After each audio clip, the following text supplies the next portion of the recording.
কার জয় দিলাম? চৈতন্য মহাপ্রভুর জয়। চৈতন্য মহাপ্রভু কে গো? বললেন চৈতন্য মহাপ্রভু হলো কে? কলিযুগের ভগবান, কলিযুগের ধর্মের পিতা। এই যে মা, প্রত্যেক যুগে যুগে ভগবান পৃথিবীতে ধর্ম সংস্থাপনের জন্য আসে, কিন্তু কলিযুগের ভগবান এসেছে একটু ব্যতিক্রম। কি?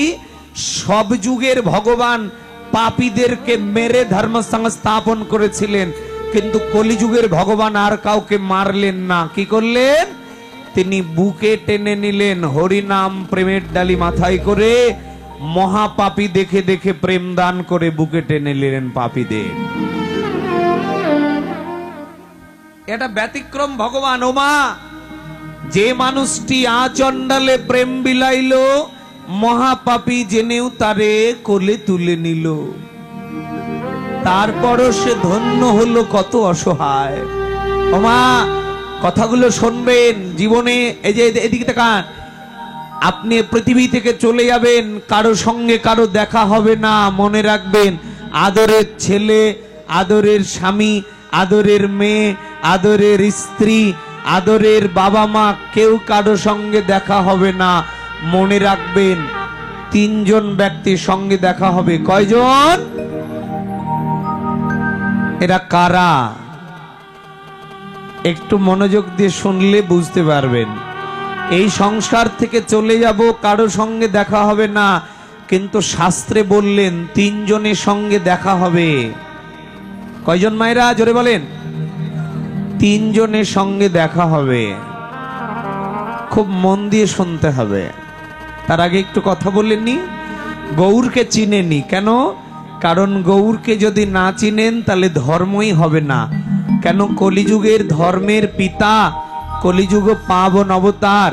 প্রত্যেক যুগের ধর্ম প্রবর্তক এসেছেন। যেমন ইসলাম ধর্মের হযরত মুহাম্মদ সাল্লাল্লাহু আলাইহি সাল্লাম, তিনি এসেছেন নবী রূপে তার ধর্মকে শুদ্ধ করবার জন্য। সনাতন ধর্মের প্রবর্তক শ্রী চৈতন্য মহাপ্রভু।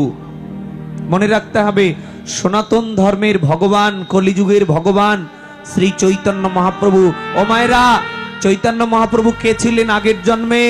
যেই কৃষ্ণ সেই গৌর হয়েছেন। এই যে মায়েরা, এদিকে তাকান, যেই কৃষ্ণ সেই গৌর। রাধা গোবিন্দের মিলিত তনু শ্রী চৈতন্য মহাপ্রভু। গোবিন্দের গো, রাধা রানীর রা, যার নাম হলো গোরা। ও মায়েরা, তাহলে কৃষ্ণ কে গো? বলছে কৃষ্ণ হলো যত দেবতাদের মালিক, যত অবতার গণের সৃষ্টিকর্তা, যত পৃথিবীতে দেব দেবী অবতার, পৃথিবী ব্রহ্মা বিষ্ণু মহেশ্বর, পৃথিবীতে যা কিছু দেখতে পাচ্ছেন সকল সৃষ্টিকর্তার সৃষ্টিকর্তা ভগবান। তিনি কে? তিনি হলেন কৃষ্ণ। আমার কথা বুঝতে পারছেন তো? তাহলে কৃষ্ণকে, কৃষ্ণ হলেন স্বয়ং ভগবান। দেবতাদের সৃষ্টি করেছেন কে? মায়েরা এদিকে তাকান, এদিক ওদিক তাকাবেন না, মন চঞ্চল দিয়ে কীর্তন হবে না। আমার দিকে তাকান। এই 1.5 ঘন্টা 1 ঘন্টা আমাকে মনটা দিয়ে দেন, একটু পরে দিয়ে দেবো, বাড়ি যাওয়ার সময় দিয়ে দেবো, নিয়ে যাবো না চাপায় না বাবুগঞ্জ, অসুবিধা নেই, ভয় নেই। সকল দেবতাদের মালিক কে? কৃষ্ণ। মনে রাখতে হবে। এখনকার ছেলে মেয়েদের জিজ্ঞেস যদি করা হয়, তোমার ভগবান সৃষ্টিকর্তা ভগবানের নাম বলো তো, গোপালগঞ্জ হলে হরিচাঁদ বলবে, পাবনা হলে অনুকূল বলবে, অনুকূল চন্দ্র বলবে, আর ফরিদপুর হলে জগৎবন্ধু বলবে। কিন্তু না, সৃষ্টিকর্তা ভগবান এরা নয়, এরা ভগবানের কোনো অংশ বিশেষ। সৃষ্টিকর্তা ভগবানকে, তিনি হলেন স্বয়ং কৃষ্ণ, সচ্চিদানন্দ বিগ্রহ ঘন, অনাদিরাদি গোবিন্দ, যিনি সর্বকারণের কারণ। ব্রহ্মা বিষ্ণু মহেশ্বর, যত দেবতা, যত অবতার, যত পৃথিবী, স্বর্গ মর্ত পাতাল, ব্রহ্মলোক পিতৃলোক, যা কিছু সৃষ্টি করেছেন কৃষ্ণই সৃষ্টি করেছেন। তার মানে ভগবান অনেক, কিন্তু সৃষ্টিকর্তা ভগবান কে? জোরে বলেন ভগবান শ্রী কৃষ্ণ। এটা আমাদের জানতে হবে আগে। আমাদের ছোট ছোট বোনগুলো যারা এখন মোবাইলে নেশাযুক্ত, ওরে বাবা মোবাইল ছাড়া কিচ্ছু বোঝে না, এদেরকে জানাতে হবে। কেন? যে ধর্ম সম্বন্ধে জানবে না তার ধর্মের প্রতি প্রেম আসবে না, মায়া আসবে না। এই জন্য লজ্জা লাগে এখনকার ছেলেমেয়েরা পৃথিবীর শ্রেষ্ঠ ধর্ম সনাতন ছেড়ে দিয়ে অন্য ধর্মে চলে যাচ্ছে। কেন? ওর বাবা মার দোষ, ওর বাবা মা ওকে ধর্ম শেখায়নি। পৃথিবীর শ্রেষ্ঠ ধর্ম সনাতন।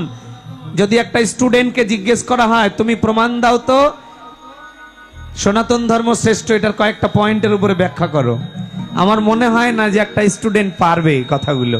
কেন পারে না? কারণ ছেলে মেয়েদের মোবাইল শেখানো হয়, পড়াশোনা শেখানো হয়, কিন্তু যাকে জানলে ধর্ম সম্বন্ধে জানতে পারবে তাকে জানানো হয় না। এমা গীতা এমন একটা গ্রন্থ, ভগবানের মুখনিসৃত বাণী। গীতা যদি কোনো ছেলে মেয়ে পড়ে তাহলে তার চরিত্র নিয়ে আর ভাবতে হবে না। গীতার যে বিশ্লেষণ ব্যাখ্যা, গীতাকে যদি কেউ আশ্রয় করে ওই ছেলে মেয়ে 100% গুলি মারলেও ধর্ম ত্যাগ করবে না, যদি গীতা পড়াতে পারেন ছেলে মেয়েদেরকে। কিন্তু এমন বাবা মা খুঁজে পাওয়া যায় না। এই যে এদিকে তাকান, ইসলাম ধর্মের একটা ছোট্ট বাচ্চাকে জিজ্ঞেস করবেন তোমার নবী রাসূলের জীবনী বলো তো, পাটাপাট বলে দেয়। কিন্তু হিন্দু ধর্মের বহু অনার্স মাস্টার্স ডিগ্রি কমপ্লিট ছেলে মেয়ে আছে, দাঁড় করিয়ে জিজ্ঞেস করুন যে তোমার মহাপ্রভুর জীবনী বলো তো, হাজারে একটা পাওয়া যাবে কিনা সন্দেহ আছে। কেন ভাই? তুমি হিন্দুর ছেলে, হিন্দু ধর্মের প্রবর্তকের জীবনী জানো না। যেই মহাপ্রভু যদি পৃথিবীতে না আসতো তাহলে হরিবাসর হতো না। ইতিহাস পড়ে দেখো শিক্ষিত সমাজ, আমি শিক্ষিতদের বলছি, একটু জেনে রেখো, যদি মহাপ্রভু না আসতো তাহলে পৃথিবীর বুকে হরিবাসর হতো না, সাধু সঙ্গ হতো না। কেন? মহাপ্রভু যদি না আসতো ব্রাহ্মণ ব্যতীত একটা নিচু জাতির ছেলে স্কুলে যাওয়ার সুযোগ পেত না। তখনকার সময়ে এক ধরনের শাক্ত ব্রাহ্মণ ছিল যারা 100 বছর পৃথিবী শাসন করেছে ভারতবর্ষকে। এই মায়েরা, এই যে শিক্ষিত সমাজ, 100 বছর তখনকার সময় এক ধরনের শাক্ত ব্রাহ্মণেরা ভারতবর্ষকে শাসন করেছে 100 বছর। যদি নিচু জাতির কোনো ছেলে স্কুলে গেছে, গলা কেটে নিয়েছে, পা কেটে নিয়েছে, পা ভেঙে পুঙ্গ করে দিয়েছে, গ্রাম থেকে তাড়িয়ে দিয়েছে। তখনকার সময় হাজার হাজার হিন্দু ধর্মের মানুষ অন্য ধর্মে চলে গেছে তখনকার সময়ে ব্রাহ্মণদের অত্যাচারে। যখন মহাপ্রভু আসলেন পৃথিবীতে, আসার পর তিনি ব্রাহ্মণের অহংকার চূর্ণ করে বললেন, না ভাই, জাতির বিচার নাহি করো আর, সেদিনও গিয়াছে চলে, শূদ্র ভদ্র যত হয়েছে মিশ্রিত কৃষ্ণ ভজনের ফলে, যেজন কৃষ্ণ ভজে সেই বড়, অভক্তহীন ছাড়, কৃষ্ণ ভজনে নেই কোন জাতি কুলাদি বিচার, ব্রাহ্মণ ব্রাহ্মণ নহে যদি কৃষ্ণ ত্যাজে, মুচি ব্রাহ্মণ হবে যদি কৃষ্ণ ভজে। জাতির অহংকার নষ্ট করে দিলেন মহাপ্রভু, আর তখন থেকে তোমার মতো নিচু জাতির ছেলে মেয়ে স্কুলে যাওয়ার সুযোগ পেল।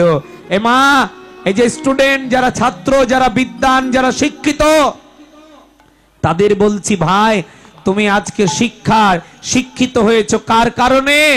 মহাপ্রভুর কারণে। যদি মহাপ্রভু না আসতো তাহলে আজ তুমি শিক্ষিত হতে পারতে। ইতিহাস পড়ে দেখো ইতিহাস কি বলছে।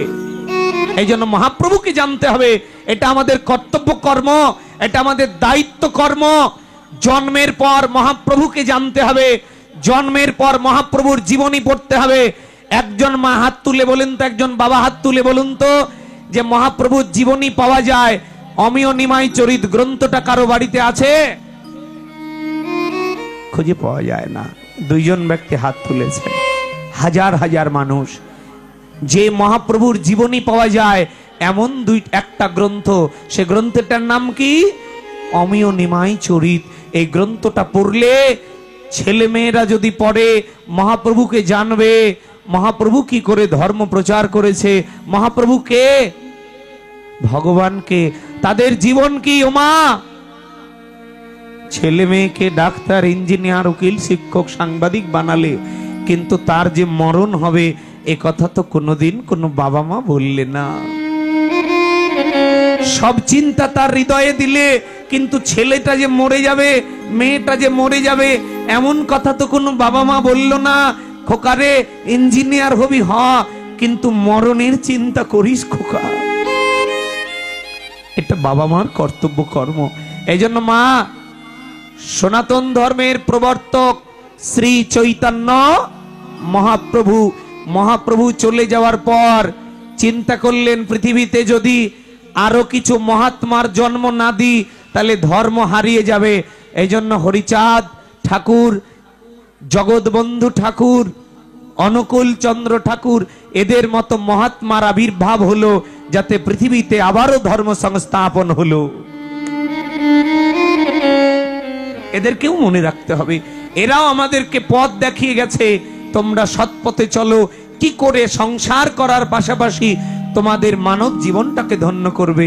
এই যে মায়েরা, তাহলে ভগবান কৃষ্ণ হলো সৃষ্টিকর্তা, বাকি সব অংশ। এই জন্য কৃষ্ণ ভজন শ্রেষ্ঠ ভজন। এই যে বাবা, গীতার 18 অধ্যায়ে 66 নম্বর শ্লোকে ভগবান কৃষ্ণ অর্জুনকে বলেছেন কি, সর্বধর্মং পরিত্যাজ্যং মামেকং শরণং ব্রজ অহং তং সর্ব পাপেভ্য মোক্ষয়িষ্যামি মা শুচো। বলছে সর্বধর্মং পরিত্যাজ্যং, হে অর্জুন তুমি সকল ধর্ম পরিত্যাগ করো। কেন? এই যে মায়েরা, কেন সকল ধর্ম পরিত্যাগ করতে বললেন? কলিযুগের মানুষ দুর্গা পূজা করতে পারবে না, কালী পূজা করতে পারবে না, শিবের পূজা করতে পারবে না, এদের দ্বারা হবে না। এই জন্য সমস্ত ধর্ম ত্যাগ করতে বলেছেন কৃষ্ণ। কেন হবে না, পারবে না কেন? বলছে সব থেকে বড় সমস্যা হবে, এদের আহার শুদ্ধি করতে পারবে না। কলিযুগের মানুষ, কেউ যদি দেবতা পূজা করতে চায় তাকে সবার আগে প্রসাদ ভোজি হতে হবে। প্রসাদ যদি না খায়, মাছ মাংস খেয়ে কখনো দেবতা পূজা হবে না। পৃথিবীর কোন ধর্মে, কোন গ্রন্থে আপনি দেখাতে পারবেন না যে মাছ মাংস খেয়ে দেবতা পূজা করার কথা বলা হয়েছে। তাহলে কলিযুগের মানুষ মাছ মাংস ছাড়তে পারবে না, দেবতা পূজা করতে পারবে না। এই যে যারা আজকে দুর্গা পূজা, কালী পূজা, শিবের পূজা করছে, এদের পূজা হচ্ছে না কেন? এরা ভণ্ডামি করছে, এরা নষ্টামি করছে, এরা কলঙ্ক করছে ধর্মকে। যে একটা ছেলে জীবনে কোনোদিন বাবা মাকে ভাত দিল না, একদিন বৈষ্ণবকে প্রণাম করলো না, তুলসীকে প্রণাম করলো না, একাদশী করলো না, সত্য পথে চললো না, সৎ কথা বললো না, আর দুর্গা পূজা আসলে সভাপতি সেজে মদ খেয়ে বলো দুর্গা মাই কি বলবে, দুর্গা তোমার হাতের অঞ্জলি নেবে। দুর্গা তো পাগল না? তুমি মদ খেয়ে দুর্গা পূজা করবা, খাসির মাংস খেয়ে দশমীর দিনে দুর্গার চরণে হাত দিবা,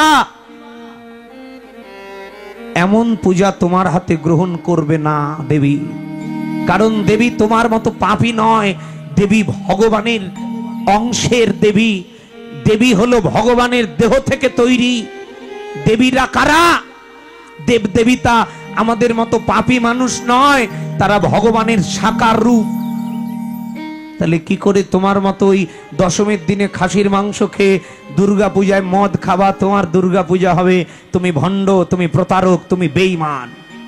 এগুলো ছাড়ো ভাই।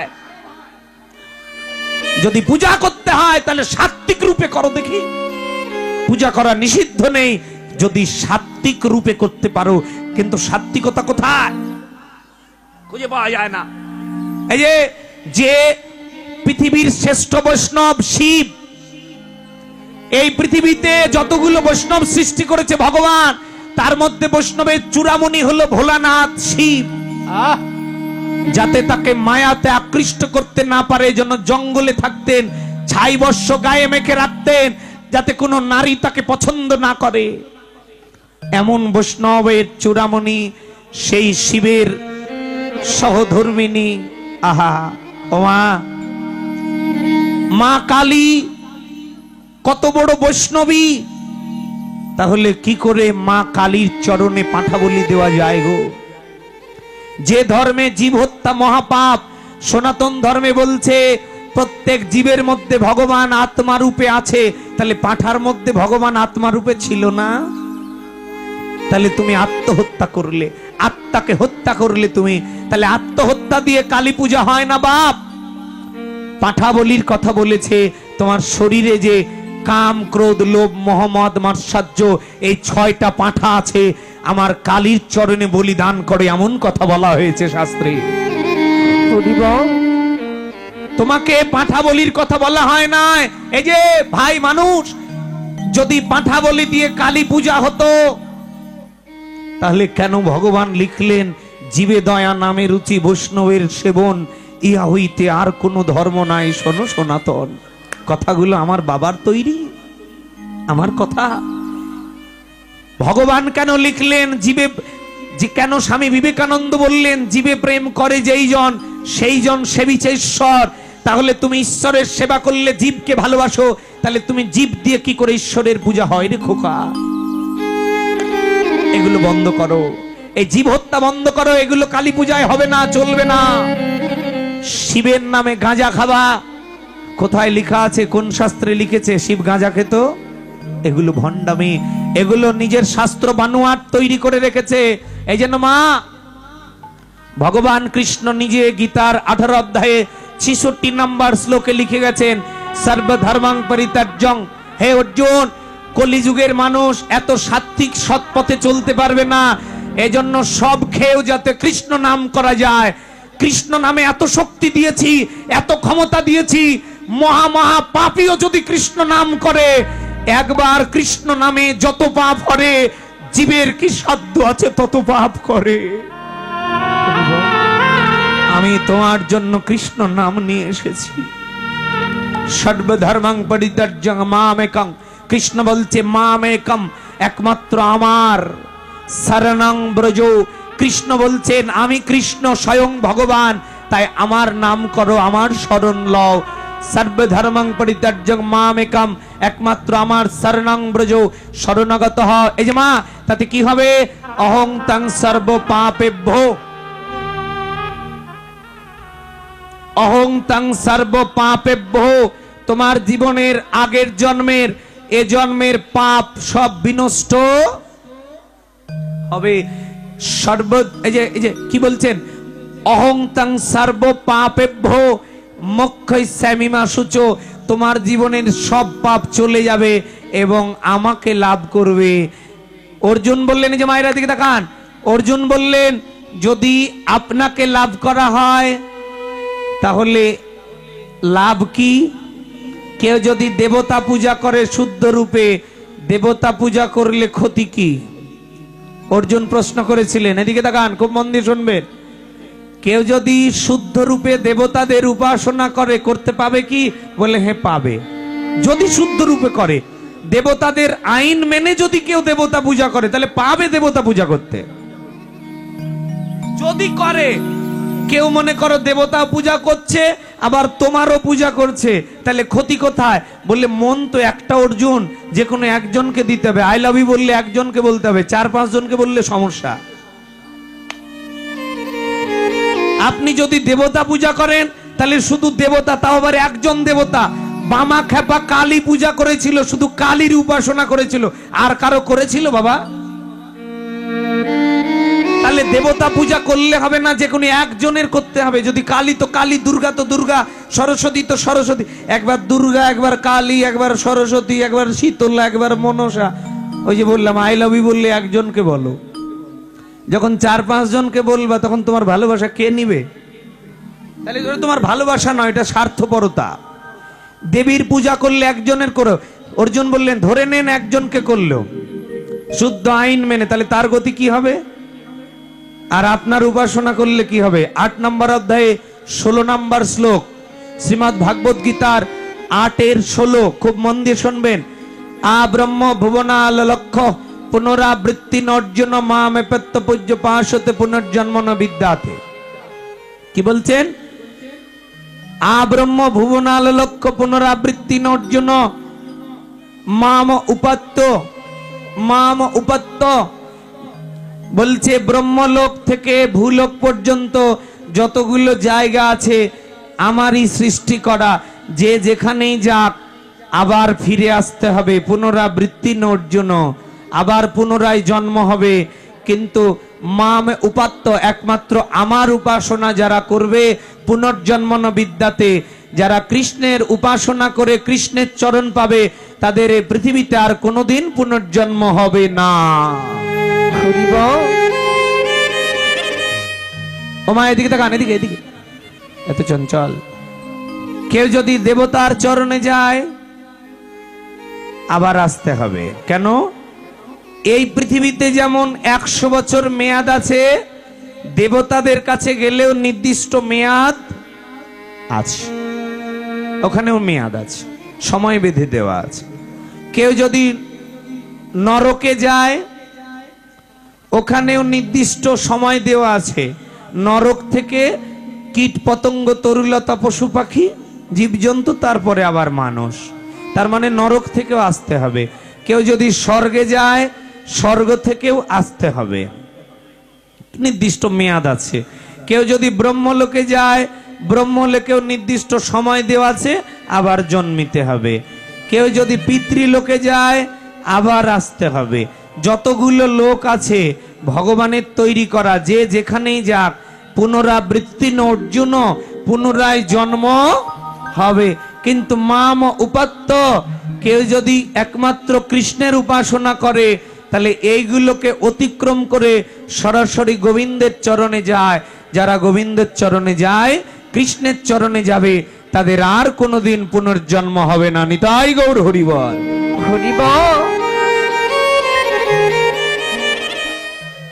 গীতার এই সুন্দর কথাগুলো আপনাদের শুনতে হবে, গীতার জ্ঞান ছেলে মেয়েদের দিতে হবে। এই জন্য মা, এই মানব জনম কৃষ্ণ বলার জনম, এই মানব জনম সাধু সেবার জনম। এই পৃথিবীতে এসেছো কৃষ্ণ ভজনের জন্য। এ মা, কৃষ্ণ নাম করার জন্য এসেছো। হেলায় অবহেলায় জীবনটাকে কাটায় না। অহংকার ছাড়ো। কি কি অহংকার? পঞ্চ অহংকার ছেড়ে দাও। 1 নাম্বার জাতি। কে তুমি ভাই? বড় জাতি? ঠাকুর নরোত্তম, তিনি হয়েছিলেন নরের উত্তম, জন্ম তার কায়স্থ কুলে। হাজারো ব্রাহ্মণ তার কাছ থেকে দীক্ষা নিয়ে গোবিন্দ চরণ পেলে। ও মা এদিকে তাকান, শিমুল ফুল সবার উপরে ফুটে, হ্যাঁ? শিমুল ফুল উঁচুতে ফুটে না, সবার উপরে ফুটলো, কিন্তু ভগবানের সেবায় লাগলো না। শিমুল ফুল সবার উপরে ফুটে, ভগবানের সেবায় লাগালো না। ও ভাই, তুমি ব্রাহ্মণ কুলে জন্মেছো, যদি ভগবানের সেবায় দেহ না লাগে তাহলে পরের জন্মে আর মানব জন্ম হবে না।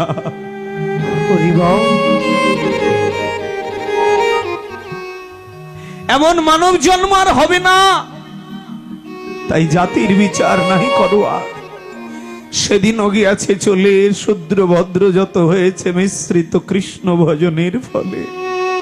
ও মা, জাতির অহংকার ছাড়ো। বিদ্যা, এই যে বিদ্বান যারা শিক্ষিত তাদের বলছে মহাপ্রভু, যদি একজন বাংলা গীতা পড়তে না পারে ওর শাস্তি যদি 6টা নরকে হয়, তাহলে যারা শিক্ষিত গীতা পড়ে এদের মৃত্যুর পরে 9টা নরক যন্ত্রণা পেতে হবে। কেন? শিক্ষা আমি দিয়েছি, তোমার বাবার সম্পত্তি নয়। ভগবান বলছে, এ বিদ্বান, আমি তোমায় বিদ্যা দিয়েছি বলে তুমি বিদ্যার্থী, আমি তোমায় মেধা দিয়েছি বলে তুমি মেধাবী। কিন্তু শিক্ষা বিদ্যা মেধা পেয়ে তোমার বাড়ি করেছো, তোমার গাড়ি করেছো, তোমার নারী পেয়েছো, কই একদিনও তো আমার গ্রন্থ পড়ে এই গীতার জ্ঞানগুলো মূর্খ জনে, তোমার প্রতিবেশী যারা মূর্খ অক্ষর জ্ঞান নেই যাদের, তাদের তো তুমি একদিনও গীতা জ্ঞান দান করলে না। তোমার মঙ্গলের জন্য একদিনও গীতা পড়লে না। তুমি বিদ্যার অহংকারে তুমি চাকরি পেয়েছো, তুমি বিদ্যা পেয়েছো বলে আমাকে ভুলে গেছো, তুমি বেঈমান। কেন? আমি তোমাকে জ্ঞান দিয়েছিলাম, যেদিন মরবা সেদিন সকল জ্ঞান কেড়ে নেব। কে বলেছিল? ভগবান পরশুরাম দাতা কর্ণকে বলেছিল। কর্ণ বলেছিল আমার থেকে বিদ্বান কেউ নেই। বলেছিলেন যেদিন মরবি সেদিন সকল বিদ্যা ভুলে যাবে, অহংকার করলি। ও ভাই মনে রেখো, যেদিন তুমি মরবে সেদিন যদি চিৎকার করে বলো ভগবানের কাছে আমি বিসিএস ক্যাডার ছিলাম,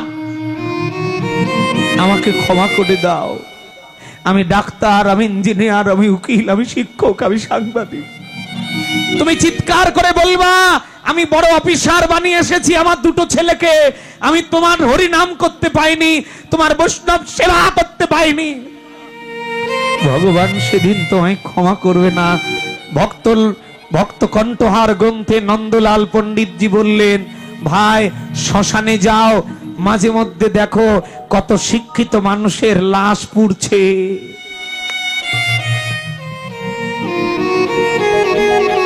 শ্মশানে যাও মাঝে মধ্যে, তুমি যে অহংকার করেছো তোমার অহংকার কমবে। ও ভাই বিদ্যা দিয়ে ভগবানের চরণে জায়গা হবে না গো, তোমাকে কৃষ্ণ নাম করতেই হবে।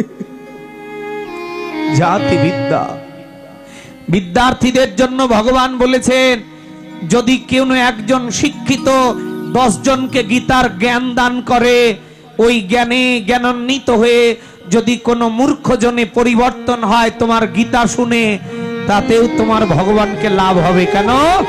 শিক্ষিতদের মন্দিরে যেতে হবে না, বৃন্দাবনে যেতে হবে না, গীতা পড়ে জ্ঞান দান করলে তার বৃন্দাবন ধাম দর্শন করা হয়ে যায়। এই যে শিক্ষিত মানুষ, শাস্ত্রে বলছে 1 কোটি টাকা দান করলে যে পুণ্য লাভ হয় মন্দিরে, তুমি যদি 10 জনকে গীতার জ্ঞান দান করো তোমার 1 কোটি টাকা দানের সমান পুণ্য লাভ হয়ে যায়। এত বড় তোমাকে সুযোগ দিয়েছে বিদ্যান। এ শিক্ষিত, তুমি যদি শিক্ষার অহংকারে হরি নাম ভুলে যাও, তুমি যদি বিদ্যার অহংকারে ভগবানের আইনের সঙ্গে বেঈমানি করো, তোমাকে ছাড়বে না ভগবান। কতদিন ভাই তোমাকে স্বাধীনতা দিয়েছে 80 বছরের জন্য, যেদিন মরবে সেদিন তোমাকে কে বাঁচাবে খোকা? এই জন্য জাতি বিদ্যা রূপ, এই যে রূপবান মানুষ। ভাগবতে বলছে যারা শুধুমাত্র ভ্রুফ্লাগ ফেসিয়াল করে জীবন কাটিয়ে দিল, ধর্মের কিছু করলো না, শুধু দেহকে চর্চা করলো, তাদের বলছে এদের জন্মগুলো পরের জন্মে পায়খানার পোকা হয়ে জন্মিতে হবে। কেন?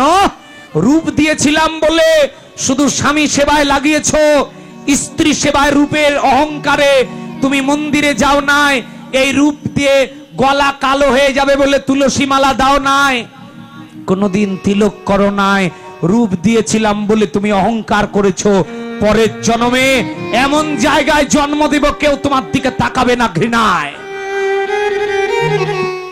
কতদিন তোমার ওই রূপ? গীতার 2য় অধ্যায়ে 13 নম্বর শ্লোক পড়ো, দেখো না হস্মিন যথা দেহে কমলং যৌবনং জড়া, তুমি যত বড়ই সুন্দরী হও, তোমার বাল্যকাল যৌবনকাল পেরিয়ে তোমার বার্ধক্যকালের স্বাদ তোমাকে আস্বাদন করতেই হবে মা। ওই রূপ তোমার নয়, আমি ভগবান দিয়েছি, কেড়ে নেব। কবে? যেদিন বার্ধক্যকাল আসবে, পৃথিবীর শ্রেষ্ঠ বিউটি পার্লারে 5 লক্ষ টাকা 5 কোটি টাকা দিয়ে যদি বলো আমার চামড়া টাইট করে দাও, পারবে না, পৃথিবীর কোনো বিউটি পার্লার হবে না। বার্ধক্যকালের স্বাদ তোমাকে আস্বাদন করতেই হবে। এই জন্য রূপ দিয়েছি, রূপ চর্চা করে না মরে তুমি যার রূপটাকে ভগবানের সেবায় লাগিয়ে যেতে পারো, পরের জন্মে আরো সুন্দরী কুলে জন্ম হবে কৃষ্ণ ভক্ত মায়ের গর্ভে। হরি হরি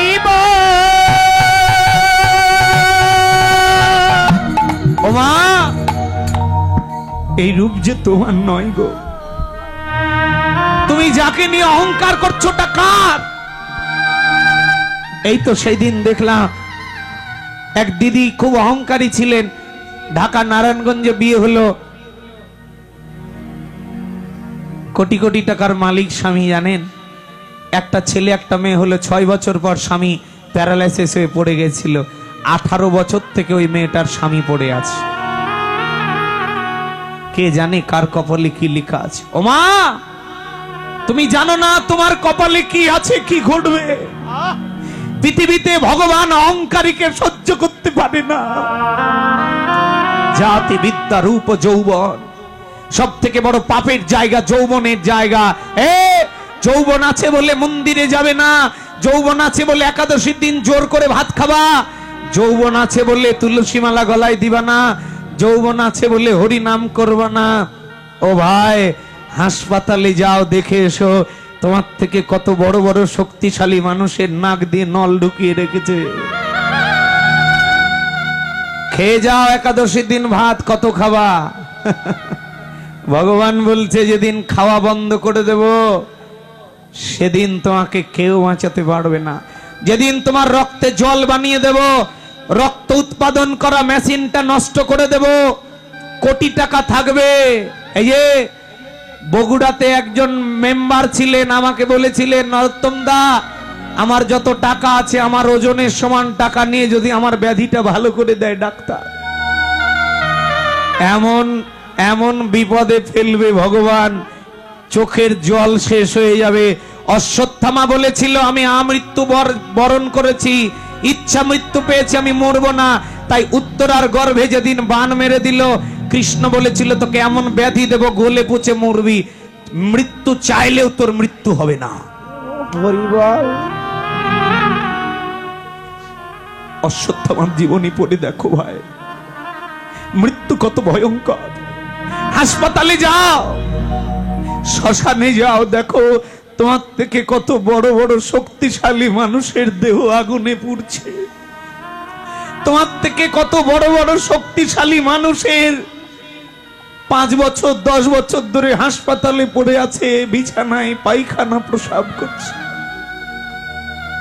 মৃত্যু চাইছে। প্রভু আর ভালো লাগছে না, মৃত্যু না, তবু মৃত্যু হচ্ছে না গো মা। তাই তো মহাপ্রভু বললেন সংসার করো মানুষ। ওরে অবুঝব তুমি কেন অকারণ গুয়াইছ দিবারাতি, সুজনে তেজিয়া কুজনে লইয়া কুরবে রয়েছ মাতি। আপন ভাবিয়া আপন তেজিয়া আপন করিলি পর, কেন আমার আমার করি আপন পাশরি, নাচি নিলি নিজ ঘর। ওরে পুত্র পরিবার কেউ কি তোমারও, তবুও তুমি তাদের তরে। কেন অমৃত ভাবিয়া গরল খাইয়া মজে আছো মায়ার সংসারে। ওরে মাকালেরও ফল দেখিতে সুন্দর, যেমন ভাঙিলে ভিতর কালো, তেমনি সংসারের সকলই অসারো, তুমি কে সেবা ভাবিছ ভালো।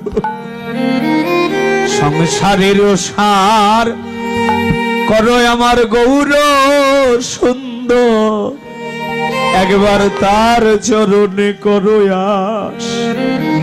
ওরে শ্রীকৃষ্ণ বিহনে না ভাবিও মনে, কহে গুরু শ্যাম কিশোর দাস। একবার আই ফিরে আই বেলা চলে যায়। ও মানুষ, এই মানব জন্ম আর হবে না রে। এমন জন্মে যদি আবার আসিতে চাও, যদি কৃষ্ণ ভক্তা ওরে মায়ের গর্ভে আবার জন্মিতে চাও, যদি মানব জন্ম ধন্য করিতে চাও, তবে আর মায়ার ঘুমে ঘুমিয়ে না থেকে তোমরা একেবারে রণে কিংবা বনে থাকো। তোমার মানব জন্ম যদি ধন্য করিতে চাও, একবার নয়নের জলে একবার কৃষ্ণ নাম করো।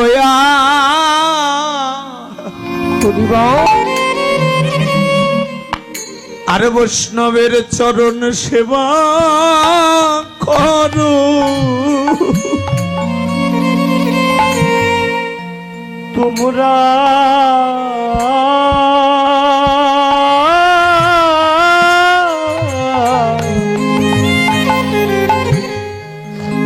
কৃষ্ণ নাম করয়া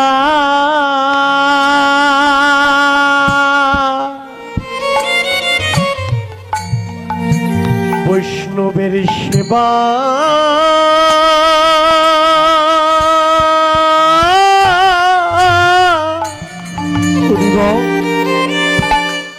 বৈষ্ণবের সেবা করো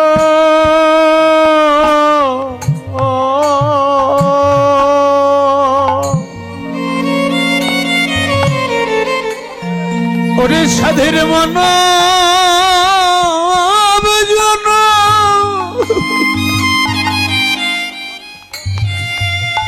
এই যে হরি বলে বলা কৃষ্ণ বলার জন্য এই জন্য একবার হরি নাম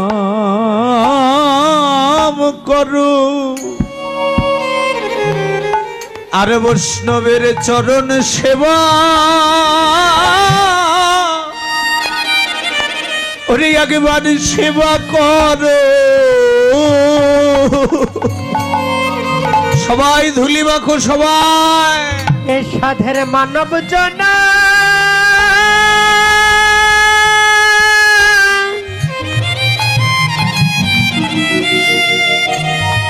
এ যে হরি বলে বলা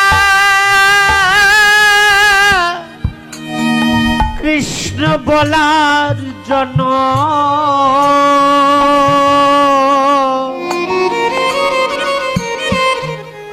এ জন্মে হরি নাম করয়া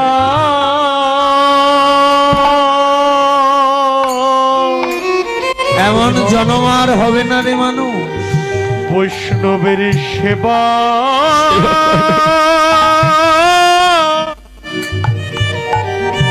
বৈষ্ণবের সেবা করো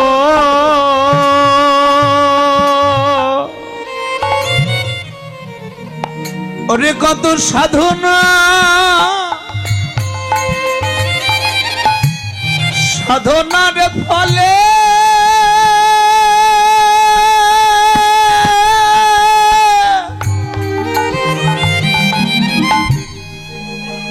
ওরে কত সাধনার ফলে এমন জনম মিলে এই জন্মে একবার হরি নাম করুয়া ওরে বৈষ্ণবের চরণ ধুলি একবার অঙ্গে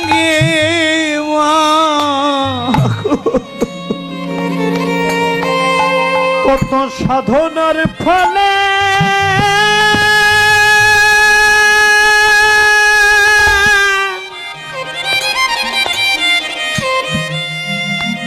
কত সাধনার ফলে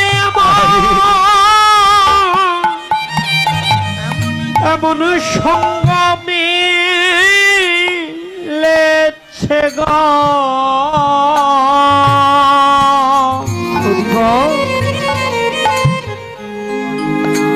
একবার হরি নাম করয়া একবার বৈষ্ণবের চরণ ধুলি গায়ে মাখো মা এই জন্ম আর হবে না গো চরণ ধুলি এই অঙ্গে একবার অঙ্গে মাখো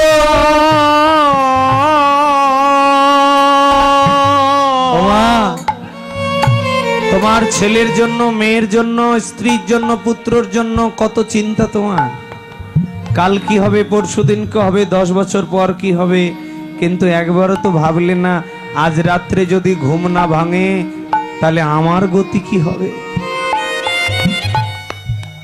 সংসারের চিন্তা তুমি করলে কিন্তু তোমার চিন্তা যে তুমি করলে না মা কত চিন্তা তোমার হৃদয়ে কত পরিকল্পনা আমার ছেলেকে এই বানাবো মেয়েকে এই বানাবো কিন্তু একবারও তো রাত্রিবেলা ভাবলে না যে আজ রাত্রে যদি ঘুম না ভাঙে তাহলে আমার গতি কি হবে কোথায় যাব আমি কে আমাকে জায়গা দিবে মা তোমার ওই আদরের ছেলে মেয়ে তোমাকে জায়গা দিবে না চিনতে পারবে না জানো সেদিন তোমার পারের কর্তা হবে গুরুদেব এক। আর যদি কোনো শিশু সন্তান, কোনো মায়ের ছোট্ট বাচ্চা মরে গিয়ে থাকে 10 বছরের নিচে, কিংবা গর্ভে মরে গিয়ে থাকে, তাহলে বাচ্চাগুলোর সঙ্গে সেদিন ওর বাবা মার দেখা হবে ওই পৃথিবীতে। এবং ওই বাচ্চাটা বলবে, এ আমার মা ছিল, আমার বাবা ছিল, আমি জন্মমাত্র তোমাকে পেয়েছি। যারা জন্মমাত্র মরে যায় ওরা ভগবানকে পেয়ে যায়। এই জন্য ওরা সেদিন বাবা মার কিছু পাপ ক্ষমার জন্য ভগবানের কাছে প্রার্থনা করবে, এবং বাবা মার কিছু পাপ ক্ষমা হয়ে যাবে সেদিন, যদি কারো ছোট্ট বাচ্চা মৃত্যু হয়। আর নিজের গুরুদেবের সঙ্গে দেখা হবে মা। গুরু যদি কৃষ্ণ ভক্ত হয় তাহলে ভবনদীর কিনারায় দেখা হবে। যে সমস্ত শিষ্যরা গুরুদেবের কথা শুনে ভগবানের কর্ম করেছে, ওই সমস্ত শিষ্যকে গুরুদেব পার করবে। আর যারা পৃথিবীতে শুধু দেহ চর্চা নিয়ে ব্যস্ত ছিল, স্বামী সন্তানের সেবা নিয়ে ব্যস্ত ছিল, ওই সমস্ত দিনে গুরুদেব তাদেরকে পার করবে না।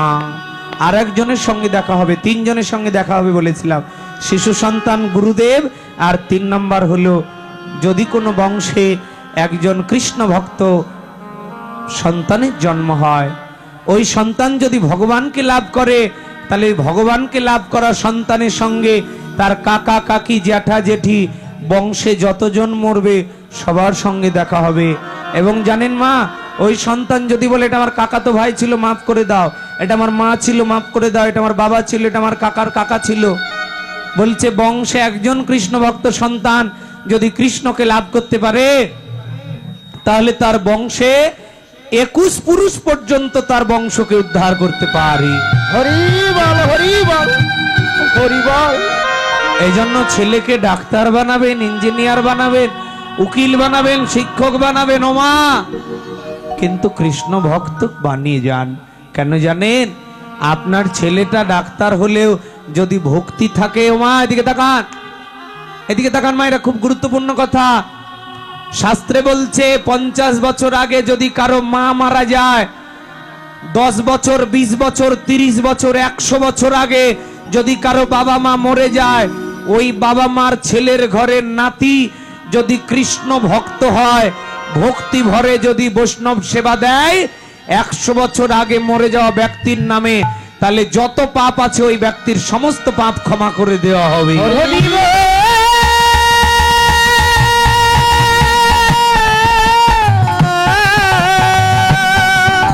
এই যে মা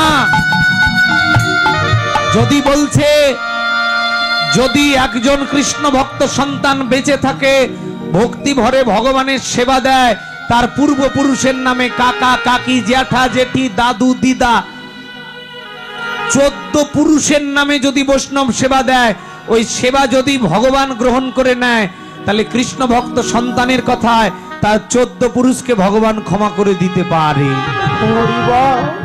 এমনও শাস্ত্রে লেখা আছে। এই জন্য ডাক্তার বানাবেন, বানান, ইঞ্জিনিয়ার বানাবেন, কিন্তু যেন কৃষ্ণ ভক্তি থাকে। তাতে কি হবে? জনে ভক্তি ভরে ভগবানের সেবাটা দেয়। ডাক্তার, ইঞ্জিনিয়ার, উকিল, শিক্ষক, সাংবাদিক, নেতা, জমিদার সবাইকে ভগবানের সেবা করতে হবে। কেন? ভগবানের সেবা ব্যতীত এই পৃথিবী থেকে চলে যাবা, তোমার চরণে জায়গা হবে না। এই জন্য আমার ভোগ বিলাসে জনম যায়, আমার ভোগ বিলাসে জনম যায়, মরার চিন্তা করার সময় না, আমার মরার চিন্তা করার সময় না। ওরে সাধুর সঙ্গে নাকি শান্তি হয়,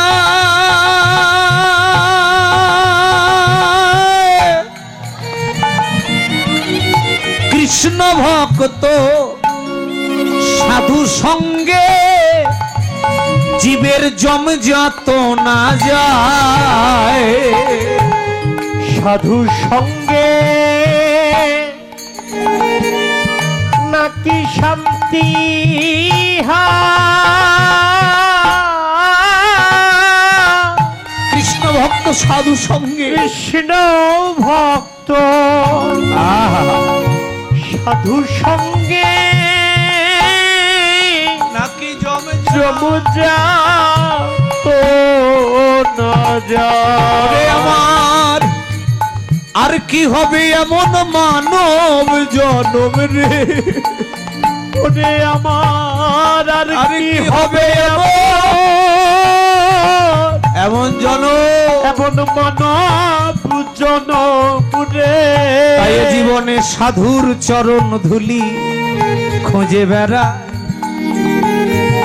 এ জনমে বৈষ্ণবের চরণ ধুলি খুঁজে বেড়ায় মরার চিন্তা করার সময় নাই আমার মরার চিন্তা করার সময় না ওরে ভব জ্বালায়া এ প্রাণের সহে না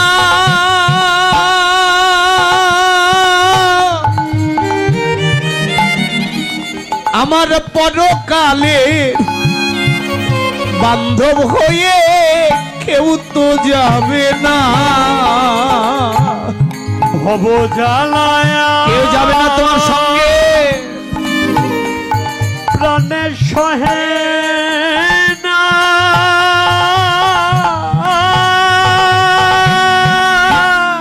পরকালে সেদিন পরকালে বান্ধব হয়ে কেউ তো যাবে না একমাত্র হরিণ আমার প্রাণ যাবে রে এমন হরিণ আমার আমার প্রাণ যাবে রে তাই জীবনে হরি নামের সঙ্গ খুঁজে বেড়ায় এ জনমে বৈষ্ণবের চরণ দুলি খুঁজে বেড়ায় মরার চিন্তা করার সময় না আমার মরা চিন্তা করার সময় না পরকালে এই বান্ধব সেজনা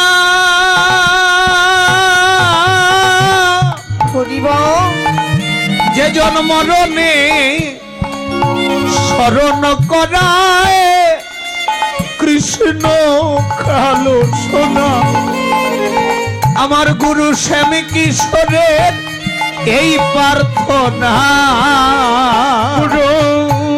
স্বামী কিশোরের এই প্রার্থনা আমি অধম নরোত্তমের এই প্রার্থনা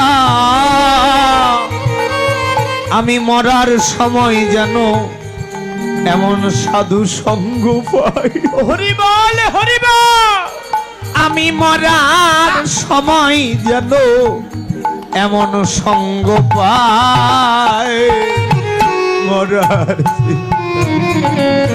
করার সময় নয় আমার বিলাসে জনম যায় আমার ভোগ বিলাসে জনম যায় মরার চিন্তা করার সময় না আমার কুসঙ্গেতে দিন চলে যায় আমার কুসঙ্গেতে দিন চলে যা কোনদিন সঙ্গ লই না সাধুর ঠাই কোনদিন সঙ্গ লইলাম না বৈষ্ণবের পায় মরার চিন্তা করার সময় না আমার মরার চিন্তা করার সময় না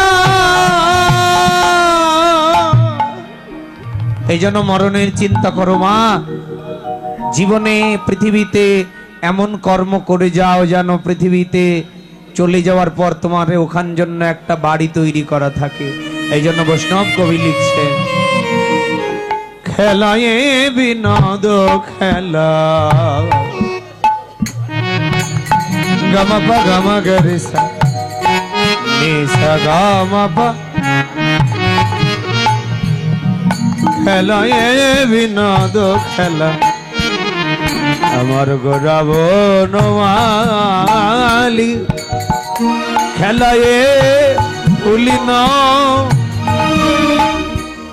বিহার করে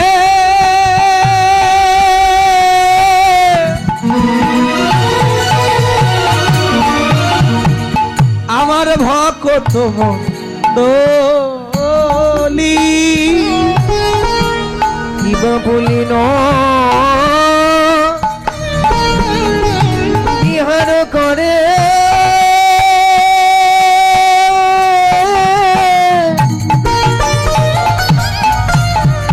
কিবা ভক্তম মণ্ডলী, খেলিছে গোরারা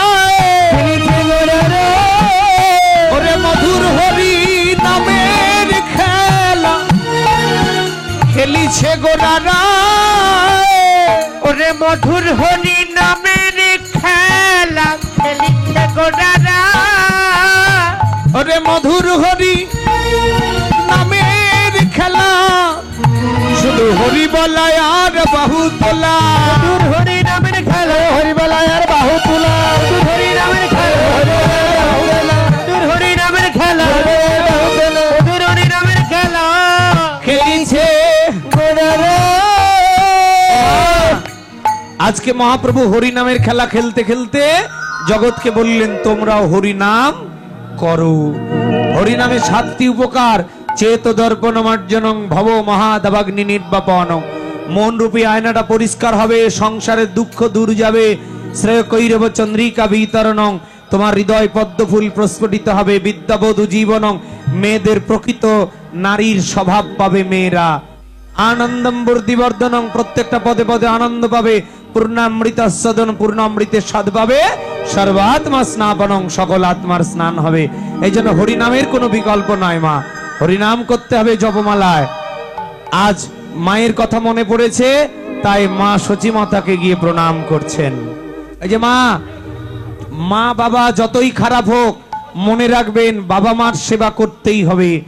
মা বাবা যদি ছেলে মেয়েকে ঘৃণাও করে তবুও অন্য জায়গায় থাকলেও বাবা মার সেবা পৌঁছে দিতে হবে। এই জন্য বাবা মার সেবা করতে হবে। এই যে মায়েরা, যদি কেউ ভগবানের সেবা করে বাবা মার সেবা না করে তাহলে তার ভগবান তার হাতের সেবা গ্রহণ করবে না। হরি বল, হরি বল। মনে রাখবেন পিতামাতার সেবা প্রধান সেবা। মা বাবা যদি খারাপ হয়, অনেকে প্রশ্ন করে দাদা আমার শাশুড়ি খুব খারাপ, শাশুড়ি খারাপ হলেও আপনাকে সেবা করতে হবে। কেন? আপনার স্বামীর জন্মদাতা। এই জন্য পুরুষকে বলছে, পুরুষ কোন স্ত্রীর কথায় মা যতই খারাপ হোক তবুও কোন স্ত্রীর কথায় বাবা মাকে যেন খাবারের বন্ধ করো না।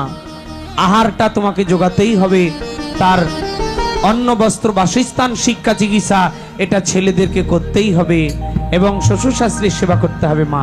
এই জন্য বৈষ্ণব কবি লিখছে, আহা ওরে বেলিয়া বসানা হরি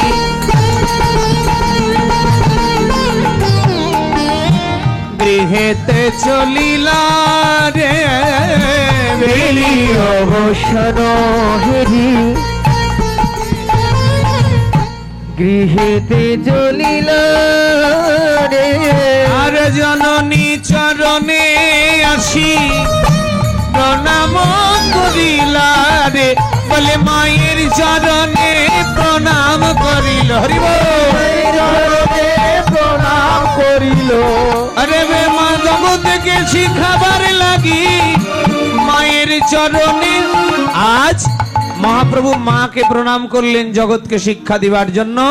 সচী মাতা ধুলো ঝেড়ে বুকে টেনে নিয়ে ধুলায় ধূসরয় অঙ্গ গদ গদ ভার, ধুলায় ধূসরয় অঙ্গ গদ গদ ভার, এরা ধামহন কহে করত হিয়াস রাধা মোহন কহে করত হিয়াস বলে সেদিন আমার কবে বা হবে সেদিন আমার কবে বা আমার হা কৃষ্ণ বলতে নয়ন ঝরবে সেদিন আমার কবে বা হবে বলতে নয়ন ঝরবে সেদিন আমার কবে বা হবে কৃষ্ণ বলতে নয়ন সেই দিন আমার বাঞ্ছা কলিপতর ভস্য কৃপা সিন্ধু ভয়বচ পতিতানং পাবনে ভো বৈষ্ণবে ভয় নম নম জয় জনিতাই গৌ